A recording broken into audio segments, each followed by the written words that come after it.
What's good with you fellas? T-Ray the Collector back here with another video. Welcome to What I Watched This Week, where I break down everything I watched this week and give you my honest, spoiler-free takes, maybe a couple giggles, and possibly help you find your next watch. We've got some good ones and some downright trash this week, so grab a drink, get comfy, and let's dive into it.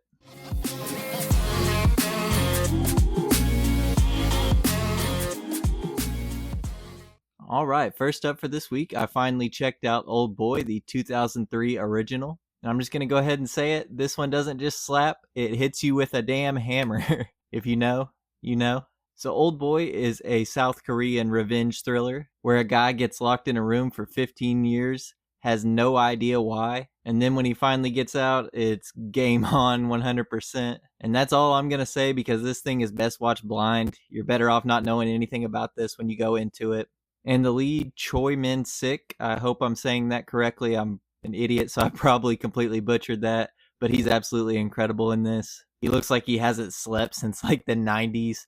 And he fights like a bat out of hell. Like he's got absolutely nothing left to lose. And that includes the infamous hallway scene. And I'm 100% going to say believe the hype on that one. It's one take, pure chaos, no cuts. It's beautiful. That kind of makes you feel like you're watching an art house film, only with like way more blood and trauma. That feels like if Tarantino had studied abroad in South Korea for a while and has come back emotionally unstable. That's kind of what this movie reminded me of. And definitely is kind of like the overall vibe of this thing. It's wild, twisted, emotional, violent, and somehow still pretty poetic in its own kind of twisted sort of way. And this definitely isn't like a background watch. This is something that demands your full attention and honestly earns it, in my opinion. All that being said, I'm giving this one an 8.9 out of 10.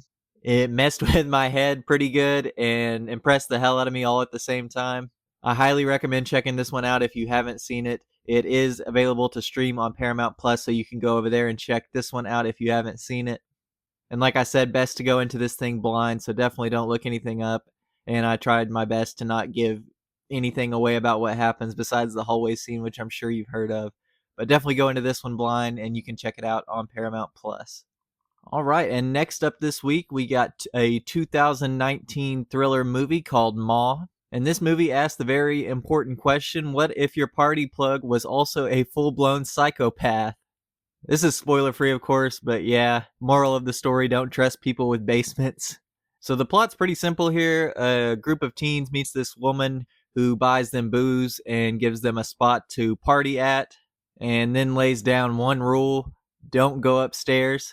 Then what comes next is this really good mix of awkward, creepy, and why is this lady so clingy all of a sudden? Acting-wise, this one definitely isn't Oscar bait, but I thought Diana Silvers as Maggie was pretty solid in this one, and Octavia Silver as Ma. Very, very good. I thought she walked the line of creepy and lovable very well. It's a very kind of hard thing to pull off, and I thought she did a fantastic job at doing it. It's the kind of performance where you're laughing and having fun with her 1 second, and then you're just completely creeped out the next. Like I said, it's a very thin line to walk, and she does a great job at it, in my opinion. I gotta give props to the writing in this one, too. The teens aren't total morons. They do kind of fall into those usual high school horror movie tropes, but they do actually make some smart choices along the way, which is refreshing to see in this kind of movie. And there's some genuinely funny lines in this one, like, I got $9, bitch. That one had me rolling. I thought that was pretty funny. A lot of the kids in this are really funny. Like I said, this isn't Oscar bait. Like, these kids aren't the greatest actors in the world, but they do a good job at what this movie is trying to accomplish. And the soundtrack slaps. It adds to the vibe and is just super fun to listen to while you're watching this movie. Overall, Maw is a cool little thriller with a unique edge, a good lead performance, and something I could honestly see myself watching again. It's the kind of movie you watch on a Saturday night when you want something that's going to kind of creep you out. You know, something that's a little weird, a little fun, and just kind of twisted enough to have a good time with.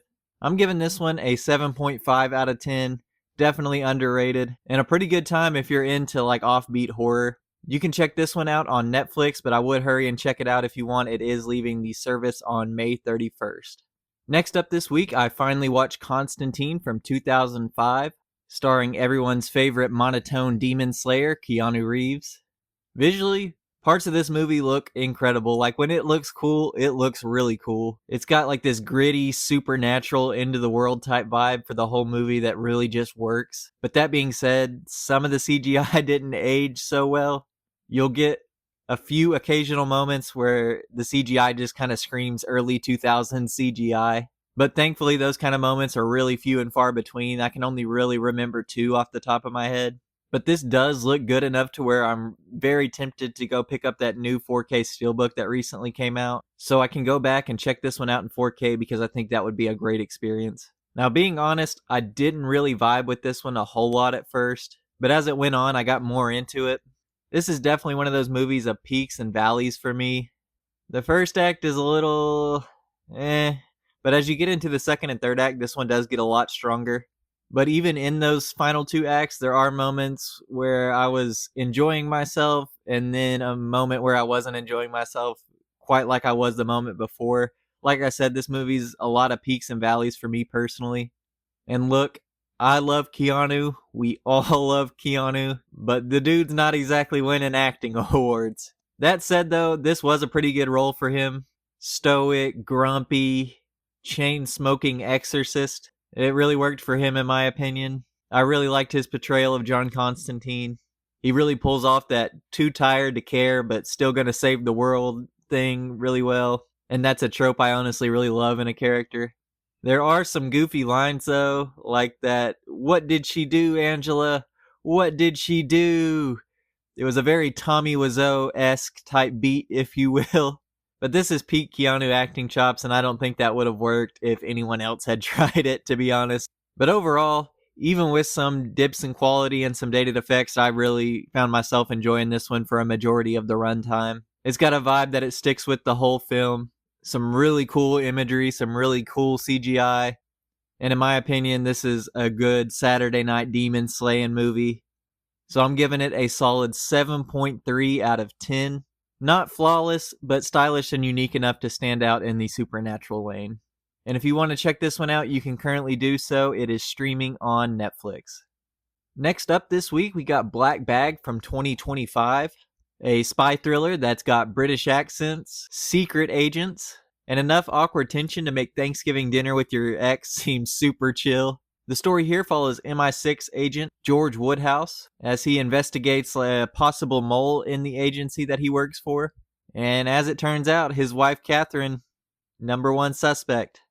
Now, the first 15 minutes here are kinda slow, but it is set up for what is to come in the story. And once it gets going, it really gets going. You're suddenly dropped into this high-stakes world of tense dinner parties, long, silent stares, and these like I know you're lying conversations that are really tense and kind of add to the mystery of what's to come.